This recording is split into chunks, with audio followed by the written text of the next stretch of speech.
What's up? I'm Coach Dan Blewett. I'm a former pro pitcher and unfortunately a two-time Tommy John surgery survivor. I'm here today to talk about basically, so you're getting Tommy John surgery. So what does the beginning part of the surgery look like? What are the options if you get the UCL repair versus the full Tommy John procedure?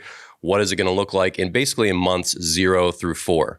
I'm here to talk about all this with Frank Alexander, who is the head athletic trainer and physician extender for the rehab team for Dr. Chris Ahmad. So Dr. Chris Ahmad is the head physician for the New York Yankees.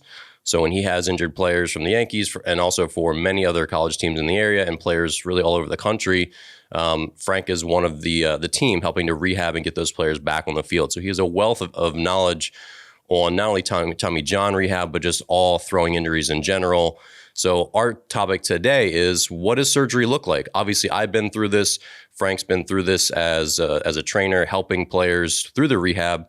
So between the two of us, there's a lot of, we have a really great conversation on not only the physical side, what to expect, but also the emotional side, some of the quirks of the surgery, some of the things to think about in the early going when you can't do a whole lot, and ways for families to support their ball players as well, because it's emotionally difficult, often more so than the physical part. So we'll talk about all that in today's video. Be sure to check out the links in the description below. You'll find chapters for this video, so you can skip around if you have different questions. I'm going to bullet it out as best I can, so you can use this as a reference without having to wade through the whole video. And of course, you can follow up with Frank and us in the comments, or there'll be links to follow up with him in the description below. All right, so Frank, let's talk about, you're ready for surgery. Obviously, there's going to be a lot of nerves, especially if it's your first time. I went through that twice, so it's a tough feeling to be, all right, I'm going to be unconscious in someone else's hands, getting cut open. Anything could happen, but surgeons they've done this and they're the best. That's why we trust them. So take us through a little bit of the jitters and what do people typically experience when they're getting ready for their first either Tommy John surgery or their UCL repair? A lot of this is fear of the unknown, right? And some guys, they're nervous going into it. They've gotten a crushing diagnosis and now they've had a week or so. Sometimes we operate on guys the next day if they're flying into town and we know they're from out of town and stuff like that. We get them preemptively set up. But I do this all day, every day. Dr. Ahmad is in the operating room all day, every day. Like I said in previous videos, just this past week alone, we did 6 TJs in 2 days and out of a total of 12 cases. So that's a lot of guys that are coming in and experiencing it for the first time. But I did it 6 times in 2 days and had the same conversations with the players and their families. A couple weeks ago, we had one day of 11 surgeries in one day. 8 of those guys were TJs. It felt like Groundhog's Day. And when I say TJs, I'm using that and collectively with repairs and reconstructions. But those guys, it's the same stuff. They've never been through it before, which for them is a good thing that they haven't had to travel this road.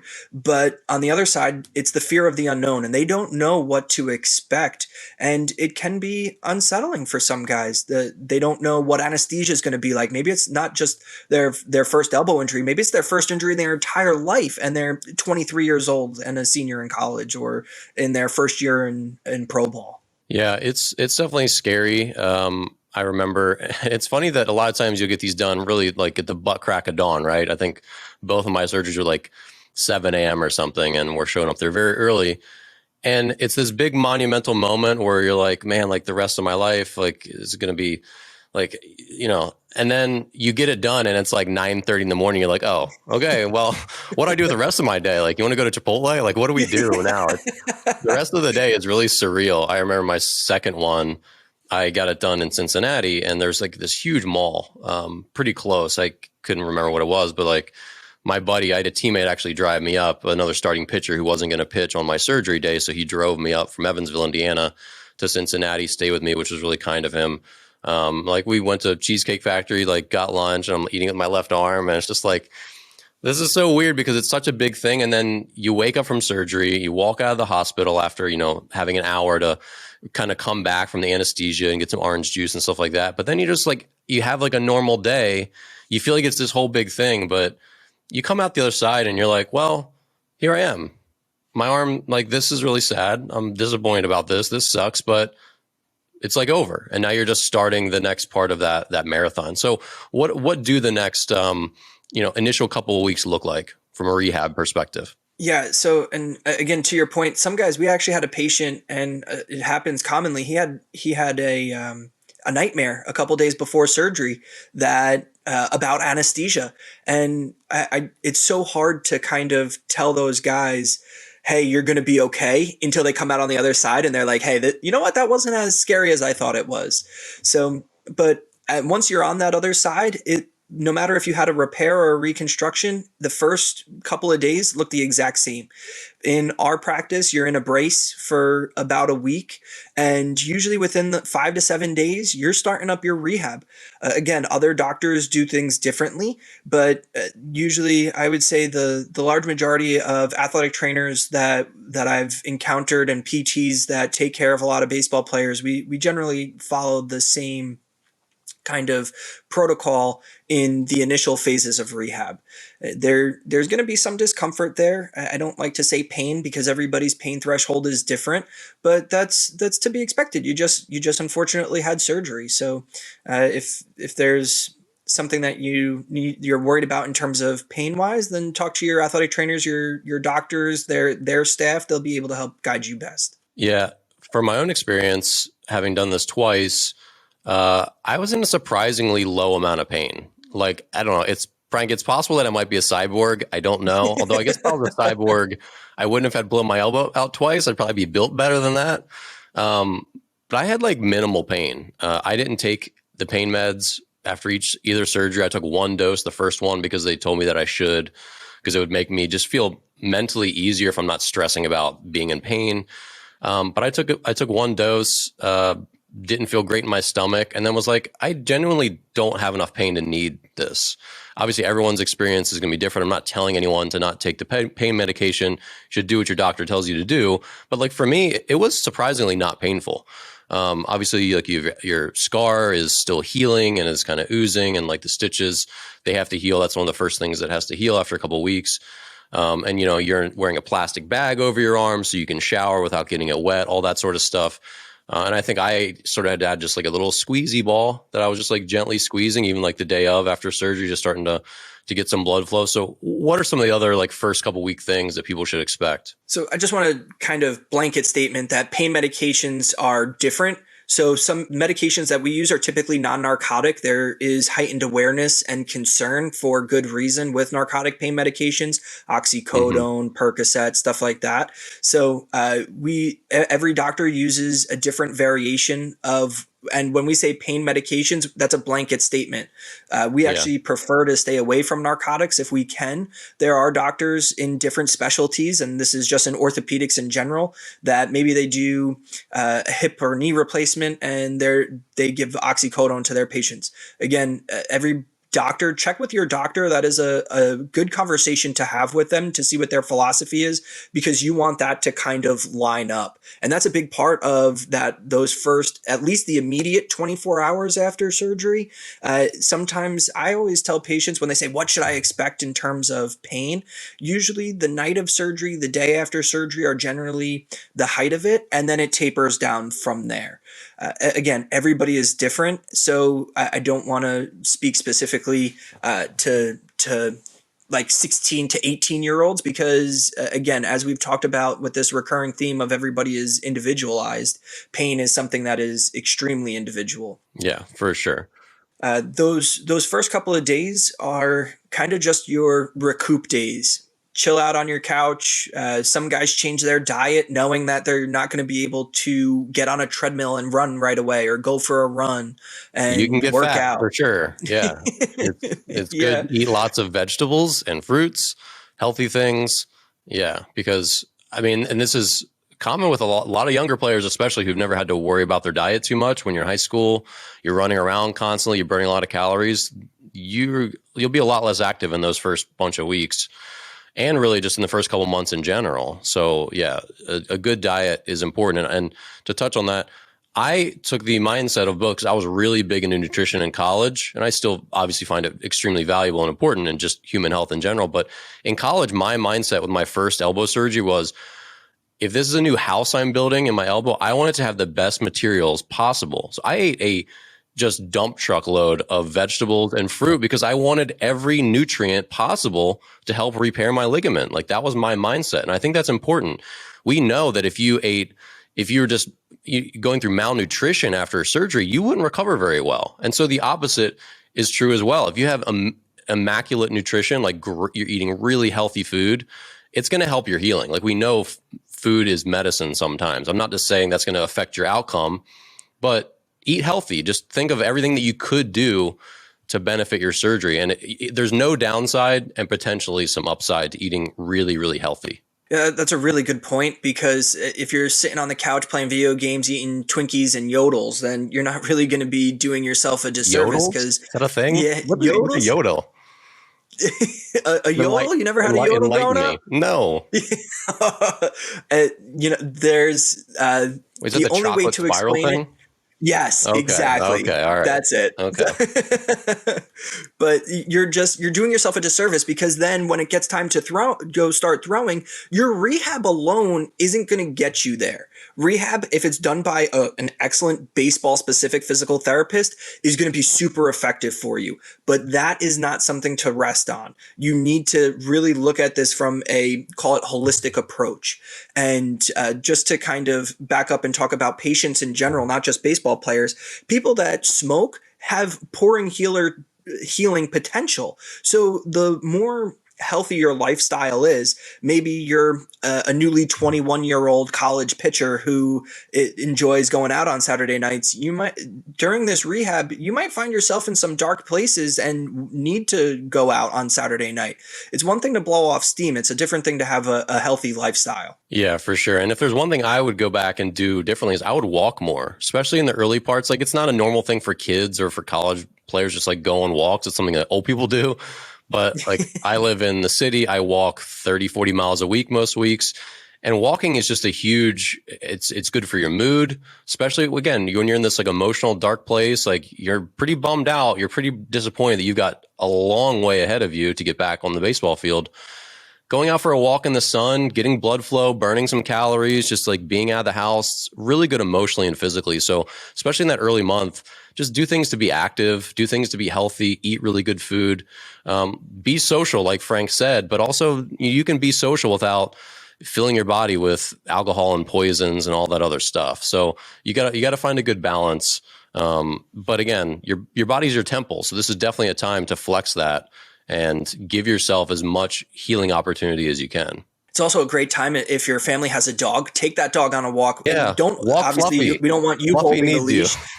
Yeah, exactly. Walk with mom and dad and have some look, we're in a day and age where social media and we are constantly on our phones. It's good to connect with whoever you're going on that walk with and just have that time and get maybe some clarity. Maybe you have a dialogue about, you know what, as we talked in previous videos, you know, my elbow, I wasn't being truthful about it. And now it's a good time to turn over that new leaf and kind of start anew, which we keep saying that this is a long recovery. The thing is, while it's long, that year is going to go like that. And you're going to be back there before you know it. So it's good to start. Maybe you pick up a habit like journaling and you start planning what your goals are. This is a great time to kind of reflect, and because while you're going to start to be active again, this is that first week is a great time to just kind of hone in and sharpen the axe, so to speak. Yeah, for sure. So let's talk a little bit more. So maybe like a month in, how does the rehab start to change? When does it start to change? So the first 6 weeks of the recovery while you're in that brace is really focused on getting your range of motion back. You're not going to have full range of motion. We don't expect 100% full range of motion, but we expect you to be pretty darn close by that 6 weeks. We don't really start strengthening until a little bit beyond that. And even then it's more shoulder strengthening, but you'll have some putty work, even if they give it to you in the recovery room like Dan had with his brace, where they have you start moving your hand with a squeeze ball or something like that. So that is something that could be very helpful early on.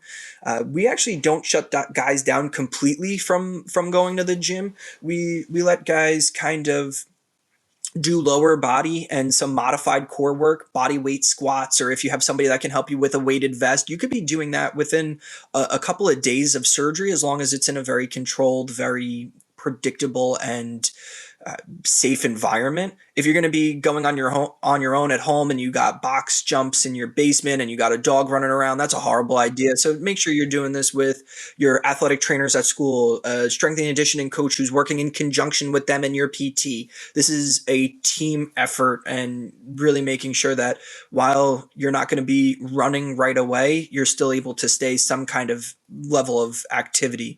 And that drives guys crazy at all levels of play, because you just went from being probably at your peak level, now you're completely, almost completely shut down. And I remember reading some research back in the day that exercise with one side of your body tends to give gains to the other side. So if you only did bicep curls with your left arm, your right arm would get stronger too. Not as strong as the left, but it would get stronger too. So that was another thing I did, knowing that I couldn't use my right arm for most things. I would work my left arm and just do a lot of like shoulder exercises, like just various things, just trying to strengthen my left forearm, my left shoulder, knowing that at the very worst, it wouldn't hurt me, and that it might actually send some like growth hormones and like, you know, things my body could do to bolster my right side. Is that something that other players do, or was I just kind of out of left field on that? No, not at all. There is some reciprocity there where you start working on your left side. We actually see it more in amputee patients where, say, they get phantom limb pain, where, say, they have a below knee amputation, but they feel like their right shin is itchy, but they don't have a shin anymore. So if they scratch their left shin, it actually goes away, because the way that our proprioception is in our body. So there, to your point about working out your left side, even though you had right side surgery, there are some fields of thought where instead of Monday being chest day, Monday is left side of my body day, Tuesday is right side of my body day. And you're able to get a good chest workout in on both sides, but there is some overlap there. That research is beyond a lot of what I do now, but there is some reciprocity for sure. Well, and not to get too woo woo, but I was meditating a lot at various points in my baseball career, and one of those times was after my first and second surgery, and I would meditate, trying to just, I would like imagine, like as I'd be sitting there, close my eyes, I would imagine like little bugs going through my arm and like stitching my elbow together. That sounds, I feel a little embarrassed mentioning that now, but like the mind and the body, they're together on this, right? And like we said, there's no downside to sitting there meditating and like giving healing thoughts through your body. And like, just like we talk about people who are in terrible accidents, have terrible illnesses, we talk about the will to live in some people is stronger than others, right? And that matters. We know that when people lose a spouse and then they get sick, they're often quicker to die afterwards because they don't feel they have as much to live for, and they're really depressed and sad that they lost a loved one, right?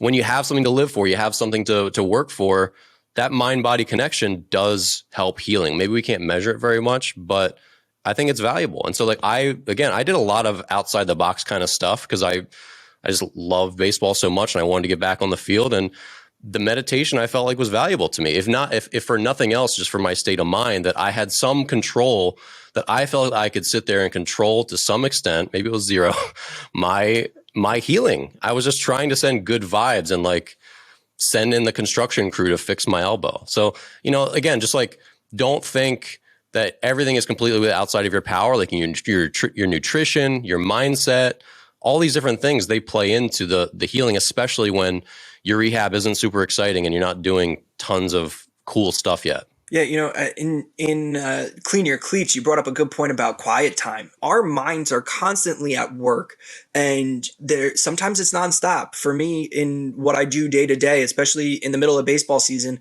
I just need 5-10 minutes of time by myself sometimes. And there's nothing wrong. You don't have to call it meditation. You don't have to call it quiet time. You could just call it, hey, I just need 15 minutes of me time.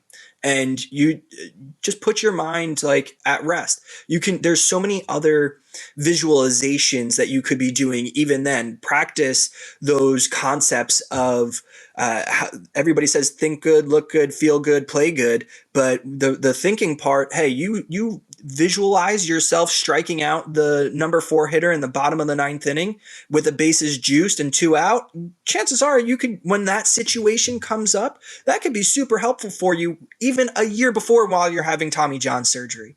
So that could play, having that mindset, it can't be understated. All right. So obviously some big milestones in this first sort of phase of like 0 to 4 months, because you'll start throwing at about 4 months post-op. But before you get to that point, you'll start, doing conditioning again. You'll get kind of cleared to do that in different forms. You'll get cleared to do strength and conditioning, which is an exciting time because now you have more stuff beyond just your rehab. And obviously you'll be doing your rehab, which will ramp up as you go.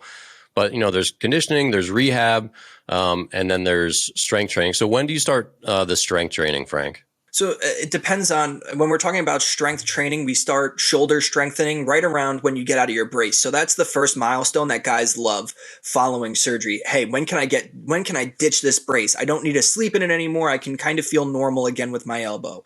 That's usually right around 6 weeks. Then we start doing some shoulder, what we call isometric activities. And that might even come in a little bit earlier, but a lot of shoulder strengthening starts right around the 6 to 8 week mark.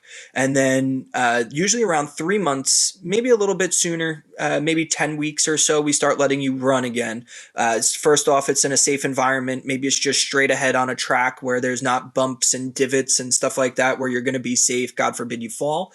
But then the more agility stuff later on, probably closer to the 4 month mark when you're a little bit more comfortable on your feet and working out. But we typically say like unrestricted working out, of course, working out as a baseball player is somewhere around 4 months, just because we want to make sure that you're not in a provocative position here where you're going to put the valgus stress, which is the stress in our elbow that increases injury risk to our UCL.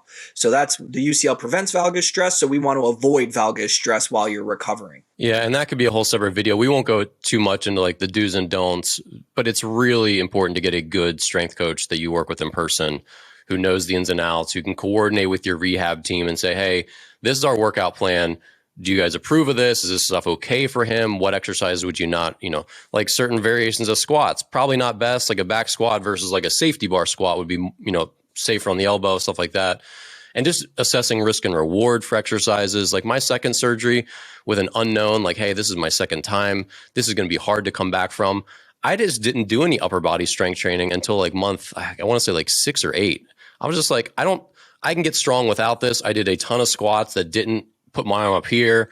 I got super strong and I got really big and muscular, and I wasn't doing like bench press and a lot of rowing. I was effectively doing 0 of it. Just doing my rehab and just saying, look, I can do that stuff later. I've done this before. I know what, but anyway, having a really good strength coach in person is important. This is not something you just want to do this yourself and just jump back into your high school's lifting program. Like it needs to be done the right way for sure. And so Frank, at what point, so this is a big mental milestone for me was, and I'll have to go back through my videos that I've chronicled this, but I remember being cleared to run with the team again. And this was in college, where I could do the full agility stuff without my brace. And I was like, you're sure I'm allowed to do this? I'm like, what if you fall? They're like, you're far enough along. If you fall, get back up. So of course, like literally 5 minutes into our agility session, I step on a cone, I slip, and I catch myself with my arm. Oh man. You know what I did? I got up and I kept running and I was fine. And that was important mentally because I was so afraid that like this thing was like made of glass and fragile that I couldn't do anything. And my doctor was like, look, at this point, you're fine. Like you're not going to injure it. I'm sure there's some way I could injure it, but it's like in general, I wouldn't clear you to do this if you weren't okay. Again, I can't remember if that was like the 6 month mark or 4 month mark, but those milestones come up where you have to kind of be tested to an extent to prove to yourself mentally that what doctor said is okay. I am okay. I can do this, right? Yeah, that's the hard part, is the mental side of this too. And again, another recurring theme is just being able to have confidence in your elbow again. There's different milestones along the way, but again, it's going to be individualized. So maybe you don't need to be running at 2 months post-op. Maybe we push it to 3.5 because of whatever reason. There could be personal issues or so many different things that pop up throughout this whole recovery that it kind of just everybody's return is different. And really understanding to trust the process and know that. And if you're not comfortable with trusting the process, talk to the doctors, talk to their staff, talk to guys like Dan that have gone through this, unfortunately, more than one time. It's being able to have that confidence to get back up on the horse. And this is a really good time as well to develop a routine in terms of what's going to work best for you. Some guys get hurt because they're thrown into velocity enhancement throwing programs. Some guys get hurt because they're overused. There's so many different things, but develop your arm care routine in this immediate recovery phase and figure out from your PTs, from your athletic trainers, from your strength and conditioning coaches, what is going to stick with you. This is a good time to throw everything at the wall like wet spaghetti and see what sticks and what doesn't. I remember being down in spring training a couple of years ago, and one of the guys was being cupped after he threw in the game. It was after his outing. He was down in the clubhouse, and they were cupping his elbow. I said, "Is that something that you typically do?" And he said, "No, it's not." He goes, "I'm trying this now." Because now I'm throwing with intensity. I'm throwing with intent. I'm going to see if this is going to work for me throughout the course of the year. So your initial recovery, I'm not saying that you have to be dramatic in changing everything you do to prepare, but figure out what works for you in your recovery phases and what you want to get rid of. Unfortunately, you got hurt. So there's a reason why you're taking a good hard look at this and revamping it. Yeah, it's definitely a good time to fix your routine and to understand that a lot of the rehab that you're doing for your elbow, the shoulder, all the shoulder care, all the stuff, that's the future for you, no matter whether you're healthy or not. And a lot of players don't get that wake up call until they are hurt. And another thing I did, especially early on in my first couple months, was I was doing pitching drills without the throwing phase. Like I was not going through a fake throw, but I was just working on like my hand separation. I was working on my leg kick in my college apartment against my wall, just striding and landing, just striding and landing, just striding and landing. No throwing at all, like no fake throwing, none of that. But I was like, okay, I want to fix the way my hands separate. I don't want my arms stabbing way behind my body anymore, which it used to when I was a little bit younger. I want to shorten things up. So I was just like repeating my delivery over and over and over. I cleared that with my PT team, and they're like, yeah, sure. As long as you don't fake a throw, like as long as it's not that, if you want to separate your hands and pull your shoulder, do your stride, totally fine. So I tried to control what I could control and tried to remake my mechanics, even though I didn't have clear direction of what I need to fix to not be hurt, but I just knew I should probably change some things that were within my power to change. Yeah, definitely. And now's the time to do it. And even if it is mechanics or if it's just something like developing a different warm-up routine, they all are going to blend together so quickly and hopefully nicely for you. All right, thanks again for watching. So again, check out the links in the description below where you'll find all other relevant Tommy John videos. So I have a lot of content on that since I've been through it so much. We'll also link to Frank Alexander so you can follow up with him and the rehab team over at Dr. Ahmad's practice. And of course, if you have any questions or comments, be sure to leave them in the description below. We've made these videos just to help families through this process. Obviously, it's a passion of mine. I'm really lucky that I recovered well from my 2 surgeries. And Frank, obviously, this is what he does for a living, helping athletes get back on the field. And as a former college ball player himself, you can just tell how passionate he is about helping players get more years out of their career. So thanks again for watching, and we'll see you here in the next video.